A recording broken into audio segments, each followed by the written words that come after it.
దగ్గరలోనే grove park. Hyderabad లో అతిపెద్ద lake scented villa community. 884 Spanish model triplex villas తో ఎట్ దుండిగల్ గాగిల్లాపూర్.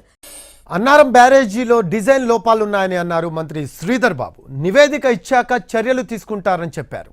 తమ పరిశీలనలో కాంట్రాక్టర్ లోపాలు, విధానపరమైన లొసుగులు కనిపించాయన్నారు.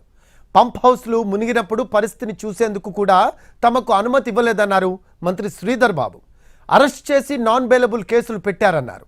కానీ కాంగ్రెస్ ప్రభుత్వంలో అందరికీ స్వేచ్ఛ ఇచ్చామన్నారు మంత్రి శ్రీధర్ బాబు.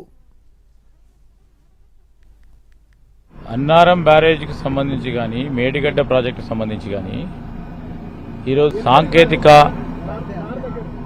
అంశాలను ఏ విధంగా ఈరోజు అక్కడ కుంగిపోవడానికి కారణము, మేడిగడ్డలో ఇక్కడ బుడగ రావడానికి కారణము తెలుసుకునే రివ్యూ మీటింగ్ పెట్టడం జరిగింది. వారు పూర్తి స్థాయిలో రిపోర్ట్ ఇచ్చిన తర్వాత తదుపరి చర్యలు తీసుకోవడం జరుగుతుంది. ఈరోజు డ్యామ్ సేఫ్టీ అని కేంద్ర ప్రభుత్వానికి సంబంధించిన నిపుణులు వచ్చి వారు డిజైనింగ్లో, ప్లానింగ్లో, అదేవిధంగా ఆచరణలో తప్పులు జరిగినాయి కనుకనే ఈరోజు ఈ విధంగా జరిగిందని చెప్పడం జరిగింది. స్పష్టంగా అది మానవ తప్పిదాలు, కాంట్రాక్టర్ల తప్పిదాలు జరిగినాయి. ఇంజనీర్ అధికారులు నిర్లక్ష్యం ప్రత్యేక